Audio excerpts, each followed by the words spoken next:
first things first. It's been a little while since I did a Beer Time with Betsy, and I'm back, ready to do another one. First thing you need to notice though, we got a different water heater since the last time I did a Beer Time. This one's just slightly taller, so I don't know what difference that makes, but it's there.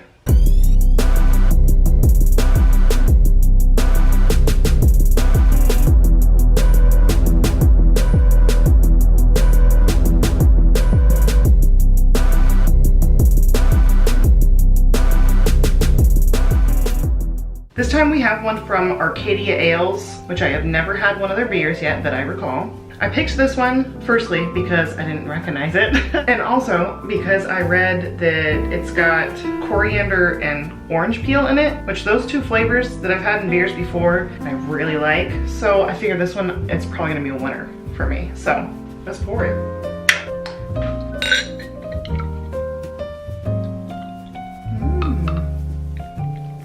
Definitely a little bit cloudy, and honestly I saw a little something floating around in there that looks like maybe some of the spices. Yeah, you can see the spices floating around in there. The smell honestly isn't really strong, but from what I can smell, it smells good. I can smell the orange really well, and it smells a little bit yeasty. Let's taste it. Oh yeah. Oh yeah. That's good. That especially hits a spot because I'm like dying of thirst right now. Probably dehydrated. This isn't gonna help, but it tastes real good going down. I also am getting kind of a headache. Oh yeah, I brought medicine in here. You know how you're not supposed to take drugs when you're drinking alcohol? Like you're not supposed to, you know, take painkillers or sleeping pills or anything like that and drink alcohol because it like messes you up like big time. Does the same go for just like ibuprofen? Because I was never sure if that mattered either way. I'm doing it. It probably doesn't do anything. As for the, you know, flavors and spices and stuff, they're not like overpowering it or anything because I can't even really distinguish them that much. Then again, it's me. I'm not good at tasting. Arcadia Ales. It's a British-inspired brewing company that's American. They began in 1996, so not super old. The first 25 barrel batch was brewed on a brick kettle brewing system from England. Whatever that is, it's something old-timey, I guess. I don't know anything about beer. As always, I have some drinking stories to tell you. Ones I have found from the internet. I take no credit for them. I don't know these people. I will not give names. They're just random stories I found on the internet, and I hope you enjoy them. I drink it more and it's okay. It's got a little bit of an aftertaste. It's like, I don't know. It's like a sugary sweetness on the back of my tongue. It's like this is a little bit sweet. Just so you know. So, me and some friends had dressed up as Spice Girls for an event. We were 5, and out of those, 3 were guys. So us guys wore makeup, wig, tights, and so on, fitting each of our characters. We looked like shit. Before leaving the pre-party, I get the brilliant idea to finish the last few drops in my bottle of vodka. No biggie, this turned out to be more than a mouthful, and I ended up taking 4 shots right before leaving house. Mind you, this was after a few hours of pre-partying. We hop on our bicycles and head to the club. How I got in is a mystery. That's where my memory of the night takes a break, but there are lots of photo evidence that I was indeed inside and dancing very slowly. Fast forward some hours, someone is shaking my shoulder as I am sitting outside with my head in my lap. Turns out a couple has found me sitting on my own outside and thinking I was a girl that they'd help me home. They were in for a surprise when I lifted my head. Anyhow, since I couldn't say much, they sat me down on the back of the guy's bike and took me to their home where they let me sleep on the couch. Next day, I wake up with the worst headache and they explain where I am and how I ended up there. Totally ashamed, I thank them for taking care of me and put my shoes on, thus finding my wardrobe ticket for my coat that I left at the club the night before. I knew I had placed it somewhere smart. So I walk home in my sporty Spice costume and wait for the club to reopen the next night. Monday morning in school was a mix of filled holes in my memory and a lot of shame. That would be really uncomfortable to wake up like in some stranger's house and you don't know who they are. That probably happens to people all the time though. Oh, anyway. I I told my wife about my best friend's bachelor party the day after it happened. Spent the day on a pontoon boat on a lake, drinking and smoking weed. Then we went for dinner at the lodge we were staying at. After dinner, there was more drinking and a stripper. I then proceeded to tell her that someone at the party slapped the stripper's ass while she was giving another guy a lap dance. She freaks out and grabs the beer bottle out of the hand of the guy she was giving a lap dance to and is about to hit the guy that slapped her in the head with it, but someone grabs it out of her hand and she is talked down and calms down. Crisis averted, and we all continue on the night and have a good time. Fast forward a few weeks, Jesus. And my wife and I are having dinner with my best friend and his fiance. My wife starts talking about what happened there, and my best friend looks at me and yells, "It was you!" Apparently, I was so drunk and stoned that I didn't realize it was me that did this, but remembered that it happened. What do you know? Oh my God, I'm literally starting to sweat in here. It's starting to taste pretty yeasty. I think that's the taste that I have on the back of my tongue, is that it's pretty yeasty, you know? Yeah. So that part I actually don't like that much. I prefer beer that doesn't have a strong yeast flavor, but whatever. So it's my first lad's holiday ever, and I'm 17 and we've gone off to Portugal for the week. Now, as being poor young kids, we saw we could save about a tenner flying out on the Thursday rather than the Friday, so we did that, knowing full well we couldn't get into our accommodation until the following day. We were cocky though, and thought we could just stay out all night, maybe crash on the beach for fun or whatever. Skip to the night we get in, and we go out on the lash getting battered. They must mean go out on the town and get like hammered. I'm assuming is what this slang is. My mate paid for our travel insurance, so everyone owed him €6, which he kept reminding us of. At some point in the night, I flicked my cigarette and ended up in his beer, so now I owed him €6 and a beer. The night goes on and we end up around 1 a.m. going to a shop and buying some more bottles of wine to go to a beach party. Head on down there and 8 of the lads get in, but they won't let me and my mate in because we have glass bottles. They're all gone, so we're like, okay, we'll just wander around Portugal and see what's going on. We stumble around drinking our wine, walk about 3 miles away from this beach, middle of absolute nowhere. Thing about sleeping in a bus stop, but there were these mangy dogs out there. My mate started yelling at them.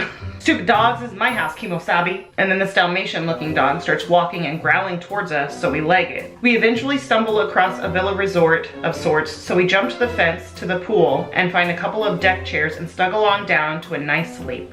Awaken the next day feeling like absolute shit, but who do we see coming over to us? Our mates we lost at the beach 3 miles away. Turns out they ended up walking around too and slept on some deck chairs just across the pool from us. One lad comes over completely naked, explaining that in his drunken logic he thought the sprinklers might come on and he would be colder in his wet clothes than in his skivvies. So we're hanging out and dying, and then one mate just says, "Do you remember what you owe me?" At this point, every one of us just yells, €6 and a beer. That's funny. I got 2 stories left. 2 stories. I think this is the beginning of this one, but it doesn't look like it.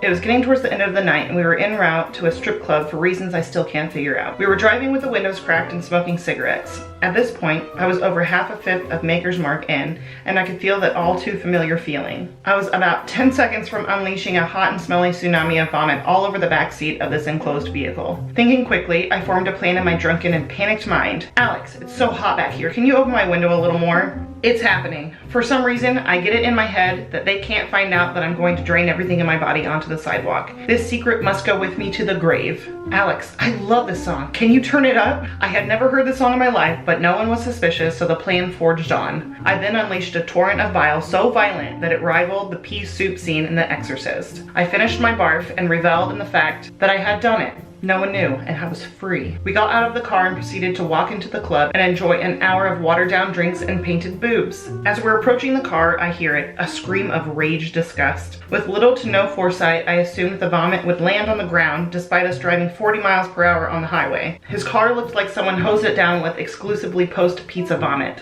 I needed an escape, so I did the only thing I could think of at the time. I was even more enraged. I couldn't believe that someone could be that disrespectful. I entertained the idea that it was probably the loud frat guys who left before us. Those assholes or bums. We just don't know. To this day, no one knows that it was me, and I regret nothing. All right, one more story, guys. And we got one more sip of beer after. I went out with a couple of friends one night after a long shitty shift at my shitty retail job. Things were great. It was actually a really awesome night. Tequila and beer was flowing, great conversations, and cool people. Well, the time came for us to leave. There were 7 of us. So we stumbled out of the bar and through the parking lot towards our cars. This was when we heard it. Some knob in a VW Golf GTI decided to peel out of his parking and speed out of the premises. He headed straight for us, who conveniently were lined up like dominoes, me being the last domino in the car's path. The douche nozzle didn't even bother slowing down. One by one, my friends barely managed to dodge the car until it was my turn. I see the car coming and decide, fuck it, I'm gonna jump over it. It didn't work that way. The car knocked me about a meter to the side and I landed on my knee and chin. My shoes flew off my feet from the impact. The fucking nostril didn't even stop the car, just kept going. So there I lay, just hit by a car, whispering winded curse words to ease my pain. My friends rush over thinking I'm dying and I'm like, yo, give me a moment please, I just got hit by a car. After a while, I look up and see a crowd surrounding me. One of my friends comes close to me, slips my shoes back on and says, my guy, the ambulance is gonna be here soon. You know you don't have medical aid. Can you go to the public hospital and wait 9 hours to be helped? Or you can try walking it off, come to my place and smoke the massive joint I rolled this morning. Bystanders ended up calling 3 ambulances. They asked me if I was okay. I said, I think so, and showed them I could walk, limp. My knee was super swollen, chin was bleeding, but nothing broken. I limped over to my friend's car and we ended up getting high at his house the rest of the night. I got super lucky and was all healed up by 2 weeks later. My manager did not believe my story when I canceled my shift the next day though. And with that, this was fun. Hope you enjoyed Beer Time with Betsy. I hope you'll visit again next time or check out my other Beer Time with Betsy videos if you so choose. Subscribe if you want. Sometimes I make these. Sometimes. And the stories are always different because I never know what I'm going to find on the internet when it comes to drinking stories. I would drink this again. It was good. The first few sips were definitely the best. I guess with any beer, the first few sips are the best. But I feel like the flavor really hit me when I first drank it, but about halfway through, it's very yeasty. I was just kind of, it's all right. So not absolutely fantastic, but the beginning of it was absolutely fantastic. Thank you for watching. Click the like button if you enjoyed watching. If you didn't, you know, if you didn't like it, you're entitled to hit that dislike. I'm gonna go have a Long Island and get even more toasted, man.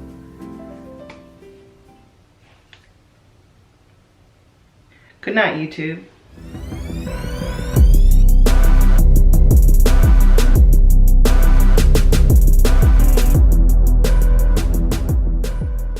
It's like not gonna be focused on me the whole time. I just threw it in my mouth. Can you please focus on me? I just like puked. It's not like a horribly old company. Horribly. Why would I choose that word? It's not a terribly, it's not a very old company. It's so hot in here. Oh my God. Just give me 1 second. Because I'm getting real, like real confused.